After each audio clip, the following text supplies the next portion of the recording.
Hi, I'm Joyce with Material Girls of Florida, and this video is going to show you how to do a two-color continuous prairie point, such as I used in the border of this baby quilt, or here's another example over here of two different colors using the 3-inch prairie point stencil. So you should really watch the first video about continuous prairie points to get the gist of this, but in that video we start with a 6-inch wide strip of fabric. In order to do the two color though, we're going to make our own fabric by cutting one fabric at 3 1/4 inches wide by whatever width you want. I always say the width of the fabric, and a different fabric at 3 1/4 inches wide. So now you're going to want to sew the two strips together right down the middle, whatever the length you chose to have your points at. And I have one done here. And so you can see I used a black thread that you see it better here. We're going to trim away that 1/4 inch as close as we can to the sew line. And in fact, if I hit that sew line every now and then, it doesn't even matter because this is just a temporary hold. And the reason we're cutting away the 1/4 inch is the prairie point has the seam allowance built into it already. If we didn't cut this away, we'd have to have a 1/2 inch seam allowance, and that's a little too bulky. So after we cut that away, here we go. This one's all cut away. You can see my sew seam. We're going to go through and mark it just like we did for, now it's 6 inches wide, just like the first prairie point continuous point video told you. So now we're going to go through and mark it. I already did mine with a black marker again so you could see it. Mark, mark, mark.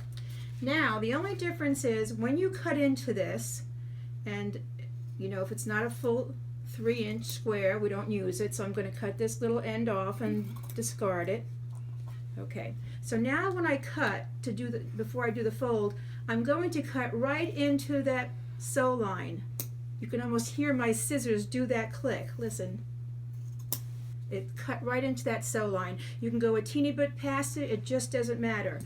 After that, it's exactly the same as it was for the continuous points. You put a dot of glue, hang on, let's do it, and this way you'll see.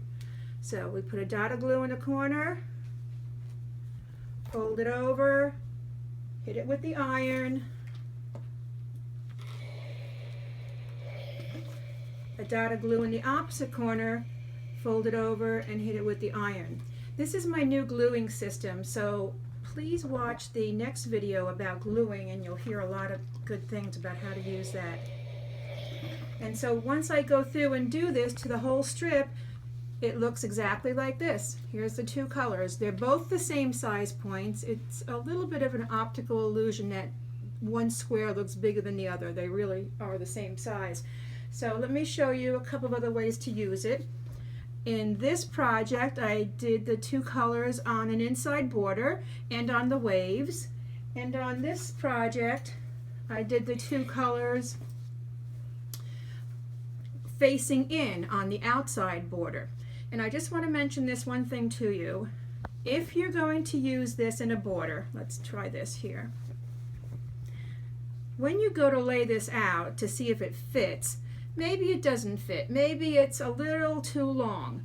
In that case, you would cut it not down the middle like you think, but you would cut it right at the seam on top, because that lets you reuse these little pieces. You could glue 100 of these together if you had to.